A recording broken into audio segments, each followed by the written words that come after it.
Right ప్రభుత్వ ఏర్పాటుకు విజయ్ సిద్ధమవుతున్నారు. మద్దతిచ్చిన పార్టీలకు మంత్రి పదవులు ఇస్తారని తెలుస్తోంది. వీసీకే, సిపిఎం, సిపిఐకి చేరో మంత్రి పదవి, అలాగే కాంగ్రెస్కు 2 మంత్రి పదవులు దక్కే ఛాన్స్ ఉంది. మరి కాసేపట్లో గవర్నర్ను కలవనున్నారు విజయ్. మరింత సమాచారాన్ని అందించడానికి మా ప్రతినిధి లోకేష్ జాయిన్ అవుతున్నారు. లోకేష్, ఆల్రెడీ క్లియర్ అయిపోయింది సీఎం సీటులో ఎవరు కూర్చోబోతున్నారు, ఇంకా మంత్రి పదవులు ఎవరెవరికి ఇవ్వబోతున్నారు, ఏ పార్టీకి ఇవ్వబోతున్నారు, ఎలా ఉండబోతున్నాయి అనేది ఎటువంటి ఇన్పుట్స్ ఉన్నాయి మీ దగ్గర? ఎస్ కార్తిక్, మీరన్నట్లుగా కూడా తమిళనాడు నూతన ముఖ్యమంత్రిగా కూడా విజయ్ అడుగులు పడ్డానికి మరెంతో దూరం కూడా లేదు. మరికొద్దిసేపట్లోనే 6 గంటల ప్రాంతంలో తనకు మద్దతు తెలిపినటువంటి అన్ని పార్టీలకు సంబంధించినటువంటి లేఖలతో ఇటు మూడోసారి విజయ్ గవర్నర్ని కలవనున్నారు. వన్స్ గవర్నర్ కలిసిన తర్వాత ఆయనతో భేటీ అనంతరం కూడా ప్రమాణ స్వీకారానికి సంబంధించినటువంటి తేదీ, అదేవిధంగా రిమైనింగ్ అంటే ప్రభుత్వ ఏర్పాటుకు కావాల్సినటువంటి అంశాలపైన సుదీర్ఘమైనటువంటి చర్చ, దాదాపు 30 నిమిషాల పాటు చర్చిస్తారు. అనంతరం బయటకు వచ్చి అది అధికారికంగా ప్రకటన చేసేటువంటి అవకాశాలు కూడా కనిపిస్తున్నాయి. అంటే ప్రమాణ స్వీకారం తేదీ, అదేవిధంగా ఏర్పాట్లు ఎవరెవరిని ఆహ్వానించబోతున్నాం అనేటువంటి విషయాలు. ఇక్కడ ప్రధానంగా డిస్కషన్కి రావాల్సింది దాదాపు 3 రోజుల పాటు కూడా టీవీకి అధినేత విజయ్ తన మద్దతు కూడగట్టుకోవడం కోసం తీవ్రమైనటువంటి ప్రయత్నాలు చేశారు, అనేక చర్చలు జరిపారు. 2 సార్లు గవర్నర్ని కలిసి కూడా ఆయన భంగపడినటువంటి పరిస్థితి. గవర్నర్ 2 సార్లు కూడా 118 మ్యాజిక్ ఫిగర్ లేదు కాబట్టి ప్రభుత్వ కూర్పుకు కావచ్చు, ప్రమాణ స్వీకారం కావచ్చు అనుమతి నిరాకరించారు. దాంతో చేసేదేం లేక విజయ్ పూర్తి స్థాయిలో తన మద్దతు కూడగట్టుకోవడం కోసం తీవ్రమైనటువంటి చర్చలు జరిపారు.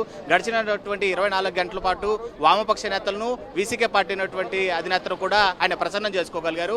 అందుకు కాంగ్రెస్ పార్టీ అధిష్టానం కూడా చాలా వరకు సహకరించింది. అధిష్టానానికి సంబంధించినటువంటి ముఖ్య నేతలు కూడా వాళ్ళకి కాల్ చేసి రిక్వెస్ట్ చేయడంతో ఎట్టకేలకు 3 పార్టీలు, వామపక్షానికి సంబంధించినటువంటి సిపిఐ, సిపిఎం పార్టీలతో సహా వీసీకే పార్టీ కూడా విజయ్కి మద్దతు తెలుపుతున్నట్లు మరికొద్దిసేపట్లో అధికారికంగా మీడియా ముఖంగానే తెలియజేయనున్నారు. సో వన్స్ ఆ ప్రకటన విడుదలైన తర్వాత ఆ పార్టీలు ఇచ్చేటువంటి మద్దతు పత్రాలను తీసుకొని ఇటు విజయ్ భేటీ కానున్నారు. సో ఇక్కడ ప్రధానంగా ఏదైతే చివరి నిమిషం వరకు దాదాపు 72 గంటల పాటు కూడా అత్యధిక స్థానాలు కలిగి లార్జెస్ట్ పార్టీగా అవతరించినటువంటి టీవీకేకు ప్రభుత్వం ఏర్పాటు చేయడంలో అనేక సమస్యలు తలెత్తాయి. మ్యాజిక్ ఫిగర్ కూడగట్టుకోవడానికి తీవ్రమైనటువంటి ఆపసోపాలు విజయ్ ఎదుర్కొన్నారు. అయితే లాస్ట్ మినిట్ వరకు కూడా మద్దతు ఇవ్వకుండా అనేక అంశాలపైన, అదేవిధంగా ఇటు కూటమిలో ఉంటూ వస్తున్నటువంటి ఈ 3 ప్రధాన పార్టీలు ఇప్పుడు మద్దతు ఇవ్వడం వెనుక అనేక విషయాలు ఉన్నాయి. ప్రధానంగా ఆ 3 పార్టీలకు సంబంధించి చెరో మంత్రి పదవి కూడా ఇస్తానని చెప్పి కూడా విజయ్ వాళ్ళని సాటిస్ఫైడ్ చేసినట్టుగా కూడా తెలుస్తుంది. అంటే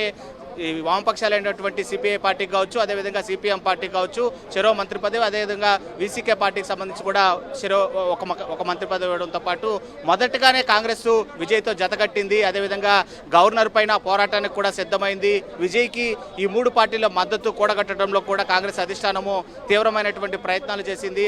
అది సక్సెస్ఫుల్గా ఆ ప్రయత్నాలను కూడా ఫలించేలాగా చూసుకునేది. కాబట్టి కాంగ్రెస్కి 2 మంత్రి పదవులు ఇవ్వాలని చెప్పి కూడా ఆలోచనలో విజయ్ ఉన్నట్లుగా కూడా తెలుస్తుంది. సో మొత్తం మీద ఇటు తనకు మద్దతు తెలిపినటువంటి పార్టీలకే 5 మంత్రి పదవులు పోగా మిగిలినటువంటి మంత్రి పదవులు తన వద్ద ఉంచుకొని తన పార్టీలో నూతనంగా ఇటు ఎమ్మెల్యేలుగా గెలుపొందినటువంటి వారిలో ముఖ్యులకి ఆ మంత్రి పదవులను కేటాయించేటువంటి అవకాశాలు కనిపిస్తున్నాయి. ఎట్టకేలకు తీవ్రమైనటువంటి ఉద్రిక్తతలు, అదేవిధంగా ఉత్కంఠల నడుమ విజయ్ ముఖ్యమంత్రిగా ఇటు ప్రభుత్వం నిర్మాణం చేపట్టడానికైతే మాత్రం మార్గం సుగమం అవుతున్నటువంటి విషయం చాలా క్లియర్గా కనిపిస్తుంది. కార్తిక్, లోకేష్, అంటే బల నిరూపణ పూర్తయింది, గవర్నర్తో అపాయింట్మెంట్ ఫిక్స్ అయిపోయింది.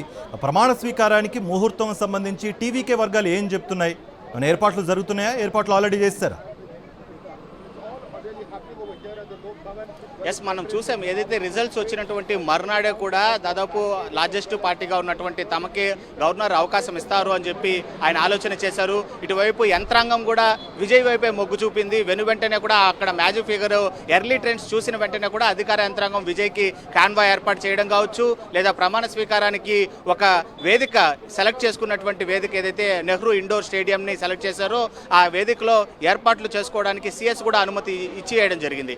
సో ఆ విధంగా దాదాపు 80% వరకు ఏర్పాట్లు అక్కడ నెహ్రూ ఇండోర్ స్టేడియంలో పూర్తయ్యాయి. 8,000 మంది సీటింగ్ కెపాసిటీ, ఇంకా ముఖ్యులు, అదేవిధంగా అతిరథ మహారథుల నడుమ సీఎంగా విజయ్ ప్రమాణ స్వీకారం చేయడానికి ఏర్పాట్లు 80% పూర్తయినటువంటి నేపథ్యంలోనే ఇటు బల నిరూపణలో ఏదైతే మ్యాజిక్ ఫిగర్ లేకుండా గవర్నర్ని 2 సార్లు కలిశారో అప్పుడు ఇటు గవర్నరు అంగీకరించకపోగా ఆ ఏర్పాట్లకు ఎవరైతే అనుమతి ఇచ్చారో సిఎస్ పైన కూడా ఒకంత ఆగ్రహం వ్యక్తం చేశారు. తన వద్ద మ్యాజిక్ ఫిగర్ లేకుండా ఏ విధంగా ప్రమాణ స్వీకారానికి ఏర్పాట్లు చేసుకోవడానికి అనుమతిస్తారని చెప్పి కూడా గవర్నరు సిఎస్ని, అదేవిధంగా కాన్వాయ్ విజయ్కి కాన్వాయ్ ఏర్పాట్లు చేసి ట్రాఫిక్ క్లియరెన్స్ చేసినటువంటి డీజీపీని కూడా ఆయన ఒకంత ఆగ్రహం వ్యక్తం చేశారు. సో ఎట్టకేలకి నేడు మరికొద్ది క్షణాల్లో ఆయన ప్రభుత్వ ఏర్పాటుకు కావాల్సినటువంటి 118 మ్యాజిక్ ఫిగర్ స్థానాలు విత్ పత్రాలతో ఏదైతే పార్టీకి సంబంధించినటువంటి లెటర్స్తో కూడా విజయ్ గవర్నర్ కలిసిన వెంటనే కూడా యంత్రాంగం కూడా పూర్తి స్థాయిలో విజయ్కి కాన్వాయ్తో పాటు అక్కడ మిగిలిపోయినటువంటి 20% ఏర్పాట్లు ఏవైతే ప్రమాణ స్వీకారానికి ఉన్నాయో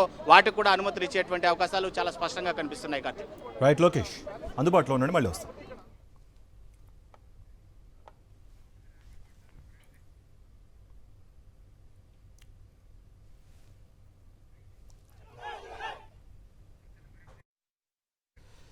తమిళనాడులో టీవీకే ప్రభుత్వ ఏర్పాటుకు లైన్ క్లియర్ అయింది. ఈ నేపథ్యంలో సీఎంగా విజయ్ ప్రమాణ స్వీకారం ఎప్పుడు ఉంటుందనే చర్చ జరుగుతోంది.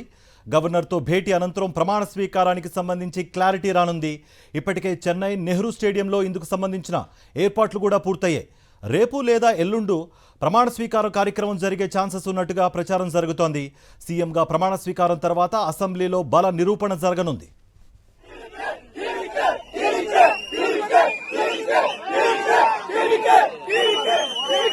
Vicky!